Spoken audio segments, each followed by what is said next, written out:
Chapter 4. Keep still, keep breathing. Kiego had been in some weird situations before. Once, before he debuted, he'd been kidnapped by a quirk trafficking ring, his wings bound so tightly behind him that every slight movement sent sharp, burning pain down his back. He'd been shoved into a cramped, cold metal cage, the stale air thick with the scent of oil and sweat. His handler, at the time, had given him a simple order through his comm: sit tight, play along, and let them sell him if they had to, because they needed to get all the intel before making a move. As if the sheer humiliation of being auctioned off like some prized bird wasn't enough, he'd had to sit there, silent, while rich bastards looked him over, debated his worth, made jokes about putting him in a cage in their living room to show him off. He'd kept his face blank, every muscle screaming for him to lash out, to break free, to burn it all down. But no, he had to wait. Wait until the right moment, until he had names, locations, and everything they needed to tear the whole operation apart. The mission had been a success, but to this day, he still felt a bitter knot in his stomach every time he thought about it. And then there was the elevator incident, the absolute pinnacle of mind-numbing, soul-crushing, patience-destroying experiences that Kiego had ever subjected himself to. And the worst part? He had no one to blame but himself. 3 whole hours. Trapped inside a cramped metal death box with none other than Endeavor, the walking embodiment of silent judgment and smoldering heat, with no escape, no distractions, and absolutely no way to avoid the suffocating warmth radiating off the man like he had a personal sun lodged somewhere inside him. And why had he done this to himself? Because the Commission, in their infinite wisdoms, had given him an order so vague, so frustratingly lacking in detail, that he had been forced to come up with the plan on the spot. Keep Endeavor busy. That was all they had told him. No context, no timeline, no explanation of why he needed to keep Japan's #1 hero distracted, just a single directive with the full expectation that he would figure it out and execute it flawlessly. And, with less than 5 minutes to come up with something, his brilliant last-minute plan had been to trap himself in an elevator with the man. It wasn't supposed to last 3 hours. It was supposed to be a minor inconvenience, just long enough to keep Endeavor in place for whatever the hell the Commission had been planning behind the scenes. Maybe 10, 15 minutes at most, just a short, controlled delay. A small hiccup in the day that wouldn't even register as anything more than an annoying but forgettable incident. Except the plan had worked too well. The elevator had actually, genuinely broken down. And instead of a quick and easy delay, Keiko had found himself standing in absolute dead silence, shoulder to shoulder with a man who looked like he had never experienced the concept of boredom in his entire life. At first, Keiko had tried to play it cool, because really, how bad could it be? He had cracked a joke about faulty infrastructure, hoping to get the tiniest reaction, but Endeavor hadn't so much as twitched, just kept his arms crossed over his massive chest, staring at the elevator doors like he could glare them into opening. Fine. Small talk wasn't his strong suit, but he could at least attempt to lighten the mood. So he had thrown out another line, something casual, something easy, something that should have been impossible to ignore. So, you got any hot tips for surviving a death trap like this? Or do we just start rationing oxygen now? Still, nothing. No response. No shift in expression. Not even the barest hint of acknowledgement that Kiego had spoken at all. Just pure, unwavering silence. Minute after agonizing minute had crawled by, the temperature inside the elevator steadily rising, whether from lack of ventilation or because standing next to Endeavor was like standing next to an actual bonfire. Kiego couldn't tell. But he had started sweating by the 20-minute mark, and Endeavor hadn't even looked uncomfortable. By the time the repair notice finally crackled through the speaker, Kiego had already accepted that this was his life now, that he had somehow transcended the normal flow of time and had entered some kind of personal purgatory, where he was doomed to suffer in stifling heat and absolute silence for all eternity. And then the announcement had hit him like a death sentence. Apologies for the delay. We are currently experiencing technical difficulties. Estimated wait time, 3 hours. Kiego felt his soul physically leave his body. An Endeavor? The man had sighed. Not a real sigh. Not even a proper exhale. Just a short, clipped breath that barely counted as a reaction at all, before shifting his weight slightly as though he was settling in for the long haul. As if this was nothing more than a mild inconvenience. As if 3 hours of standing in a metal box doing absolutely nothing was just another Tuesday for him. Meanwhile, Kiego had to physically restrain himself from repeatedly slamming his head against the elevator wall. He had tried everything: joking, small talk, casual complaints about the heat, even straight up asking if Endeavor was physically capable of holding a conversation, but the man had remained completely and utterly unmoved, staring straight ahead as if he was meditating or something, completely unfazed by both the heat and the excruciating boredom that was threatening to kill Kiego from the sheer mental exhaustion alone. At some point, he had slumped down onto the floor, wings twitching with restless energy, tapping out random rhythms against his knee just to do something, anything, to distract himself from the unbearable passage of time. And still, Endeavor didn't react. Kiego tried humming. Still nothing. The heat had grown worse. The air had grown staler. Kiego had genuinely considered whether he could die from boredom, because at this point it felt like a real possibility. Then, finally, after what felt like an actual lifetime, the doors had opened. Kiego had practically launched himself out of the elevator, gulping down fresh air like a drowning man who had just broken the surface, desperate to escape the suffocating void of silence and judgment he had been trapped in for the past 3 hours. An Endeavor? He stepped out behind him, perfectly calm, completely unbothered, and had the audacity to mutter a single, unimpressed, Kiego had never hated a noise more in his entire goddamn life. But this was on a whole different level.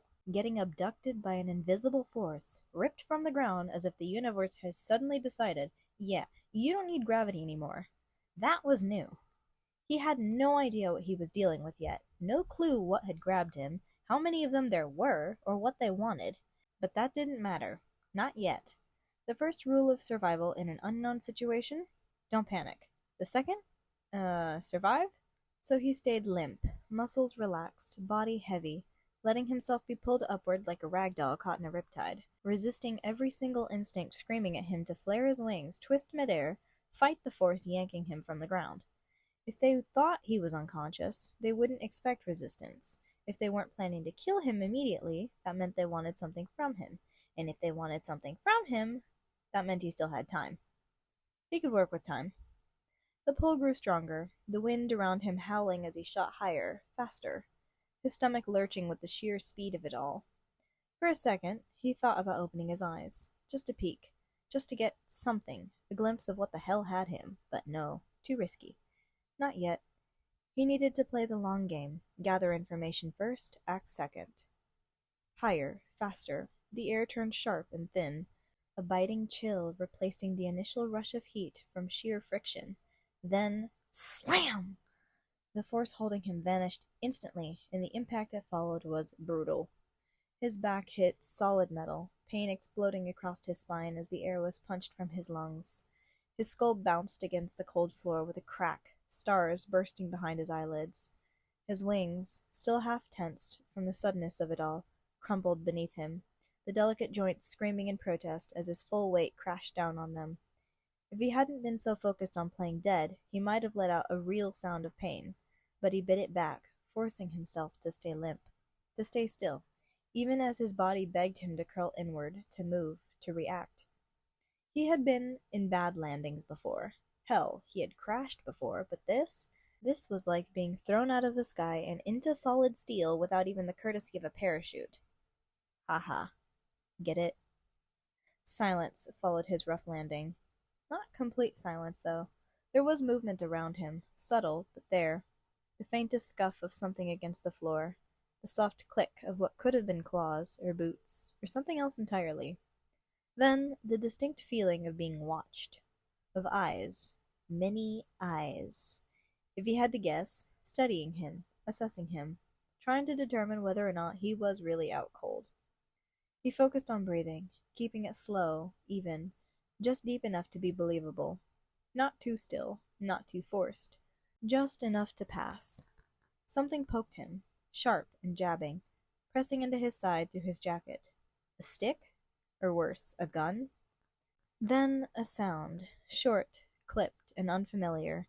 Not a grunt, not a growl, but something structured, more deliberate. A voice. More followed, overlapping, quick bursts of sound that carried an odd rhythm, like a language, except it was nothing he recognized. And Kiego had heard just about every language out there, fluent in quite a few, conversational in others, at least familiar with the major ones spoken worldwide. But this? This was something entirely different. A weight settled in his stomach, heavy and cold. Another jab landed against his ribs, harder this time, not meant to harm so much as provoke, like someone testing a reflex, poking at roadkill to see if it twitched. Kiego didn't give them the satisfaction.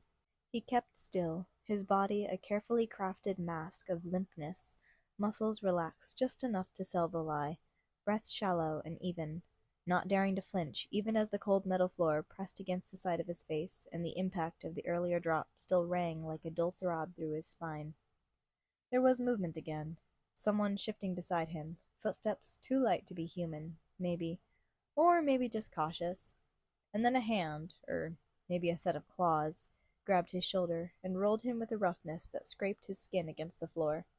Before he could process the new position, he was shoved backwards, spine and wings crunched awkwardly into what could only be described as a crate. And then it moved. The floor beneath him rocked slightly as the crate's wheels turned, rattling over seams in the flooring, probably down a corridor or some kind of ramp. The echo of each roll bounced around the enclosed space, making it feel smaller than it already was, more suffocating. Metal pressed in from every side, biting into his ribs and elbows. His wings were trapped beneath him at an awful angle, and every tiny jostle sent a pulse of sharp pain radiating through the delicate joints. He couldn't help the thought that floated up. Of course. Because if he was going to be abducted by unseen forces from the sky like some sci-fi horror reject, then naturally, the next step had to be getting crammed into a glorified filing cabinet on wheels like someone's luggage. The indignity of it all would have been almost funny. Almost. If the crate hadn't smelled like poorly disinfected steel, or if his back didn't already feel like something had used it as a landing pad for a grand piano. His thoughts drifted, not because he was calm, but because panic was a luxury he couldn't afford. He needed to think, and thinking meant not focusing on the fact that he had no idea where he was, who these people were, or how far he was from help. He wondered, fleetingly, if Yaoyorozu had been put through this too. Had she been boxed up, carted down strange hallways by people that didn't speak any recognizable language, shoved into God knows where without even knowing what direction was up? She looked like she was unconscious, arms and head hung limp as she was carried into the alley. At least she hadn't had to be awake for this. Hopefully. The box jerked to a stop, his body lurching slightly with the motion.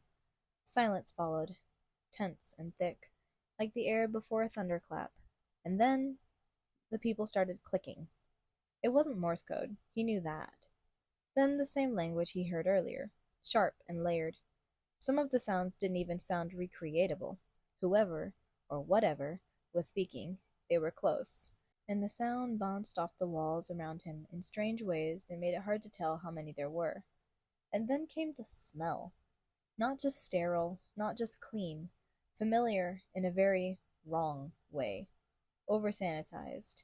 There was bleach in the air, but also something artificial and chemical that made his stomach twist in instinctive dread. It couldn't have been a hospital, or even a proper medical room. It was a lab, his brain offered, and Kiego fought the urge to fly right then and there. He did not have good history with labs. He'd spent enough time in one as a kid. Not the clean, safe kind. The kind with steel tables and tight restraints, and questions that didn't have right answers. The kind where the word volunteer meant captive, and test meant survive if you're lucky. He couldn't help but remember the metallic taste in the back of his throat, the way the lights were always too bright and too white, the way nothing ever sounded natural in places like this. The walls always echoed wrong. Everything was made to be clean and cold and devoid of comfort. Labs weren't for healing. Labs were for testing. His heart started to beat faster. Not wildly, but steadily climbing like an eternal alarm ticking towards something inevitable. He heard the jingle of something metallic being lifted. Tools, a tray, instruments, something sharp, maybe, or something that injected. He couldn't see it, his eyes were still shut, lashes unmoving, but every fiber of his body screamed at him to bolt, to fight, to move, even if just a little. But he didn't. He couldn't. Not yet. He didn't know where Yaoyorozu was, or what these people wanted with either of them. Hell, for all he knew, she could have been killed already. No, don't think like that. He would get through whatever was going to happen here, and then he would find her and get them both out. He wouldn't be able to do that if he blew his cover. So he stayed limp, eyes shut, muscles relaxed, listening, calculating, enduring. Like he always did. Her whole body ached, her limbs heavy and stiff from the cold metal floor beneath her. Where was she? White lights were banned in the dorms, for good reason. So why were they glaring down at her? Momo squeezed her eyes shut, breathing the dizziness away. Why was she dizzy? The last thing she remembered was her breath caught as it all came rushing back. Bars, so many bars, and darkness. She remembered now. The cold, crushing feeling in her lungs, the way her heart had pounded so hard it drowned out all thought. It had been too much. Her brain had hit the emergency brake, shutting everything down. She didn't think she had a fear of the dark, but now she most definitely does. Those eyes, unnaturally and impossibly large, piercing the darkness. A shape too large, too wrong, to be human. It could have been an illusion quirk, but that couldn't explain the growl. Or maybe it could. Quirks these days could do or be anything, and recreating a sound isn't out of the possibilities. She sucked in a breath and sat up too quickly, the movement sending a sharp throb through her skull. The lights were painfully bright after all that time in the dark, and her eyes squinted against the glare. She blinked hard, trying to adjust, and then she saw it. The cell around her hadn't changed, exactly, but the world beyond that had. Now that the lights were on, she could actually see. Rows of cells stretched out endlessly in both directions, curving slightly with the shape of the too long hallway, vanishing into the distance. Directly across from her, another row mirrored her own. Dozens, maybe hundreds of cells. Thousands? All full. Some of them looked almost familiar in the way mutant quirks could be. Animal features, extra limbs, different skin textures or colors. But others were harder to place. More distorted, more animalistic. Like someone had taken a handful of earth creatures, mixed them together, and given them human shapes. Her stomach turned. She remembered Aizawa-sensei's lectures about trafficking rings, about how people with intense mutations were often targeted because they looked less human, how they were taken, auctioned off in the black market. Most were never seen again. Those that weren't the same. Couldn't be. Her throat closed up. This couldn't be happening. Not to her. Not here. How, pardon her language, in the ever-loving fuck had she gotten caught up in something like this? At least she wasn't alone. That thought brought her comfort for exactly 2 seconds before the feeling twisted and soured in her stomach. If she was sucked into a trafficking ring, what would they do with her? It's not like she had a mutation to make her like the other captives. She turned to the cells to her right, intending on asking the poor soul trapped there how they were brought there. She was avoiding looking to her left. With the memory of those glowing red eyes still fresh in her mind, she couldn't bring herself to even glance in that direction. She wasn't ready to face whatever had been watching her in the dark. Wasn't ready to see if those glowing red eyes were still staring back. Instead, her gaze landed on the form of someone tucked tightly in on themselves.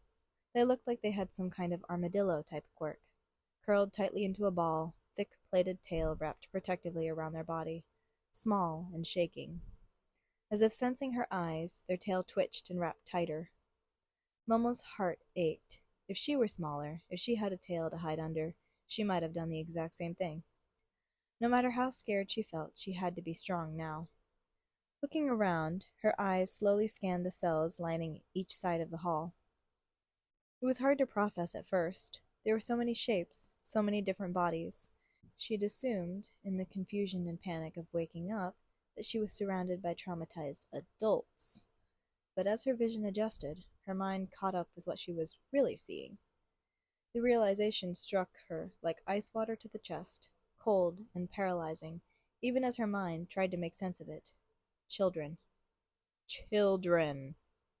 Her breath caught. For one awful second, she could only stare, frozen in place as the weight of it settled in.